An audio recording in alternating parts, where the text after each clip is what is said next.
शाह बोले जम्मू कश्मीर में जल्द विधानसभा चुनाव होंगे, फिर राज्य का दर्जा देंगे। 5 साल के अंदर यूसीसी लागू होगा, एक साथ चुनाव भी करवाएंगे। केंद्रीय गृह मंत्री अमित शाह ने कहा कि जम्मू कश्मीर में 30 सितंबर से पहले विधानसभा चुनाव हो जाएंगे, फिर इसके बाद सरकार के वादे के मुताबिक केंद्र शासित प्रदेश को राज्य को दर्जा दे दिया जाएगा।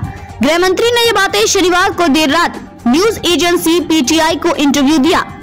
शाह ने छत्तीसगढ़ में नक्सलियों की समस्या से लेकर यूनिफॉर्म सिविल कोड यूसीसी तक बात की। उन्होंने कहा कि अगले 5 साल में देश में यूसीसी लागू कर दिया जाएगा, देश में एक साथ सभी चुनाव भी करवाए जाएंगे।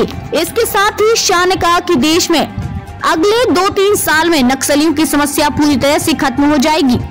केंद्रीय गृह मंत्री अमित शाह ने कहा कि जम्मू एवं कश्मीर में सफल मतदान से मोदी सरकार की कश्मीर नीति सही साबित हुई है। इस चुनाव में अलगाववादियों ने भी भारी मतदान किया है। इसके साथ ही उन्होंने आश्वासन दिया कि वहां 30 सितंबर से पहले विधानसभा चुनाव होंगे। शाह ने शनिवार को देर रात न्यूज एजेंसी पीटीआई को इंटरव्यू दिया। इसमें उन्होंने कहा कि मैंने संसद में कहा है कि हम विधानसभा चुनावों के बाद राज्य का दर्जा बहाल करेंगे। चुनाव खत्म होने के बाद सरकार केंद्र शासित प्रदेश का राज्य का दर्जा बहाल करने की प्रक्रिया शुरू करेगी। शाह ने आगे कहा कि जम्मू कश्मीर में हमने परिसीमन की प्रक्रिया पूरी कर ली है, क्योंकि परिसीमन प्रक्रिया पूरी होने के बाद ही आरक्षण दिया जा सकता है।